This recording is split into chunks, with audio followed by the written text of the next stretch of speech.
चारधाम यात्रा। तो चारधाम यात्रा की जब बात आती है, आपके मन में काफ़ी सारे क्वेश्चन्स आते हैं घूमने जाने से पहले कि क्या-क्या चीज़ें हैं जो ज़रूरी हैं?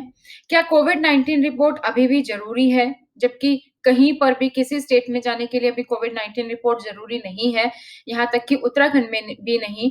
तो अगर आपको कोविड-19 रिपोर्ट क्या चारधाम के लिए ज़रूरी है? ई पास चाहिए या नहीं चाहिए? ई पास चाहिए तो आपको कहाँ रजिस्टर करना पड़ेगा? और डेली लिमिट क्या है वो भी अब बढ़ा दी गई है। तो आज की वीडियो में इन तमाम सवालों के जवाब हम आपको देने वाले हैं, तो बने रहिए वीडियो के अंत तक ताकि आपके सारे डाउट्स यहाँ पर क्लियर हो सके। तो नमस्कार दोस्तों, स्वागत है आपका आपके अपने चैनल सुपर आइडियाज़ पर, जहाँ पर हम आपके लिए लेकर आते हैं हर एक अपडेट। चलिए शुरू करते हैं। तो उत्तराखंड राज्य सरकार ने जो चार धाम यात्रा है उसके लिए दिशा निर्देश जारी किए हैं और तीर्थ यात्रियों की जो दैनिक संख्या है उसमें वृद्धि की अनुमति दे दी है। यानी कि जब आपकी चार धाम यात्रा की बात आती है तो कुछ ना कुछ लिमिट होती है हर की, कि जैसे केदारनाथ, बद्रीनाथ, यमुनोत्री, गंगोत्री, कुछ ना कुछ लिमिट तय होती है। उतने ही जो यात्री हैं वो वहां पर जा सकते हैं, लेकिन उस लिमिट में भी बढ़ोतरी कर दी गई है। तो चार धाम कौन कौन से हैं? केदारनाथ, बद्रीनाथ, यमुनोत्री, गंगोत्री जो कि उत्तराखंड में है। बोर्ड अब तीर्थ यात्रियों की संख्या पर दैनिक कैप बढ़ाने के लिए तैयार है। प्रतिदिन इन तीर्थों पर जाने के लिए यात्रियों की संख्या 3000 होगी, यानी कि 3000 तीर्थयात्री जा सकते हैं चार धाम। चार धाम देवस्थानम बोर्ड के मुख्य अधिकारी रविनाथ रमन ने भी उल्लेख किया कि सभी चार तीर्थों के लिए दैनिक तीर्थयात्रियों की सीमा बढ़ा दी गई है। ई पास पंजीकृत करना और प्राप्त करना अनिवार्य होगा। तो सबसे पहले तो आप, क्योंकि चार धाम उत्तराखंड में है, तो पहले उत्तराखंड के रूल की बात करें तो उत्तराखंड में अगर आप आ रहे हैं तो आपको देहरादून स्मार्ट सिटी पर रजिस्टर करके आना जरूरी है। अब स्मार्ट सिटी पर रजिस्टर कैसे करना है, क्या फॉर्म है, क्या डिटेल्स फिल करनी है, ये मैं चीजें ऑलरेडी एक वीडियो में बता चुकी हूँ। लिंक आपको डिस्क्रिप्शन बॉक्स में मिल जाएगा वीडियो का, उस वीडियो को भी आप जाकर चेकआउट कर सकते हैं। तो सबसे पहले तो आपको देहरादून स्मार्ट सिटी पर पास बनाना होगा। सेकंड, चार धाम के लिए भी आपको एक पास बनवाना होगा, वो भी मैंने एक वीडियो में आपको एक्सप्लेन किया है। उस वीडियो का लिंक भी मैं नीचे डिस्क्रिप्शन बॉक्स में प्रोवाइड कर दूंगी, वो भी आप जाकर चेकआउट जरूर कीजिएगा। तो ई पास पंजीकृत करना जरूरी है और ई पास आप हो सके तो उसकी हार्ड कॉपी अपने पास रखें, अपना आईडी प्रूफ भी आप साथ में रखें। तो ई पास हालांकि संबंधित जिला मजिस्ट्रेटों द्वारा मूल्यांकन के अनुसार आवास, भोजन और सामाजिक व्यवस्था सहित अन्य व्यवस्था की उपलब्धता के आधार पर जारी किया जाएगा। तो यह कदम अनलॉक 5 के बाद जो तीर्थ यात्री हैं उनकी संख्या बढ़ गई है। पैदल यात्रियों को सुविधाजनक बनाने के लिए ये उठाया गया है फैसला कि तीर्थ जो यात्री हैं उनकी डेली लिमिट जो है वो बढ़ा दी जाए। तो बद्रीनाथ और केदारनाथ में जो दैनिक आगंतुक है उनकी सीमा है 3000 प्रतिदिन कर दी गई है। पहले शायद 2800 थी, अब 3000 कर दी गई है। 3000 में आप बद्रीनाथ और केदारनाथ में दैनिक लिमिट आपकी 3000 हो गई है।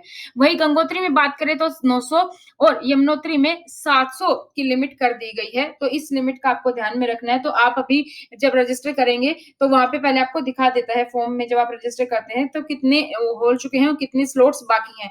तो स्लॉट्स के अकॉर्डिंग आप अपनी डेट डिसाइड कर सकते हैं कब आपको चार धाम यात्रा घूमने जाना है, क्योंकि केदारनाथ जो है वो आपका दिवाली तक ही ओपन है। तो सीमित संख्या में तीर्थ यात्रियों को प्रतिदिन तीर्थ यात्रियों की यात्रा करने की अनुमति थी। केदारनाथ में 800, बद्रीनाथ में 1200, यमुनोत्री में 400, गंगोत्री में 600 की अनुमति दी गई थी, लेकिन अब इसको बढ़ा दिया। देखिए केदारनाथ में 800 थी, अब 3000 कर दी गई है। बद्रीनाथ में 1200 थी, 3000 हो गई है। यमुनोत्री में 400 थी, आपकी 700 हो गई। गंगोत्री में 900 हो गई है। तो ये बात आपको ध्यान रखनी है। अब बात करते हैं कोविड-19 की। क्या कोविड-19 रिपोर्ट ले जानी जरूरी है? तो तीर्थ यात्रियों को चार धाम मंदिरों की यात्रा के लिए एक जो कोविड-19 नकारात्मक रिपोर्ट है उसमें भी छूट दी गई है। चार धाम यात्रा के संबंध में नए दिशा निर्देशों के अनुसार तीर्थ यात्रियों को सिर्फ थर्मल स्कैनिंग से गुजरना होगा, यानी कि आपकी जो थर्मल स्क्रीनिंग हर जगह होती है आजकल, मॉल में भी या कहीं पे भी आप जाओ, किसी भी शॉप पे जाओ तो वही थर्मल स्क्रीनिंग आपकी होगी। आपका तापमान सामान्य सीमा के भीतर है तो आपको भेज दिया जाएगा चार धाम यात्रा के लिए। तो कोविड-19 प्रिकॉशन लेने के साथ-साथ लागत का भी वहन आपको करना होगा।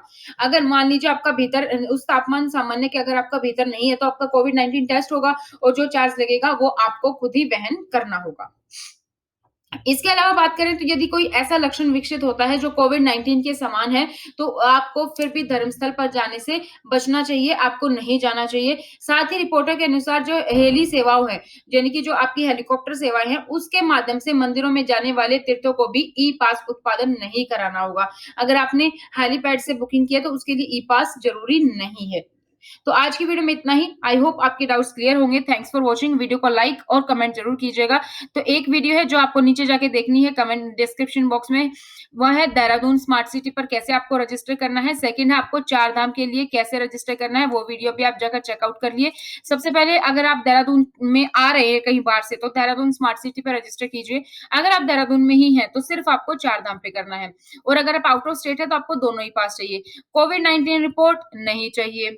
क्वारंटीन होंगे कि नहीं, अगर आप देहरादून में हैं तो क्वारंटीन तो होने का सवाल ही पैदा नहीं होता। मतलब आप उत्तराखंड में हैं तो सवाल पैदा नहीं होता है क्वारंटाइन का।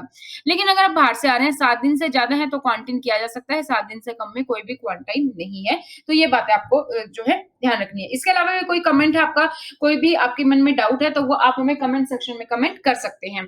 तो आज की वीडियो में इतना ही। जो लोग नए हैं चैनल पर, चैनल को सब्सक्राइब कर लीजिए, बेल आइकन को प्रेस करना ना भूलें ताकि जैसे कोई वीडियो अपलोड हो उसकी नोटिफिकेशन आपको मिले सबसे पहले।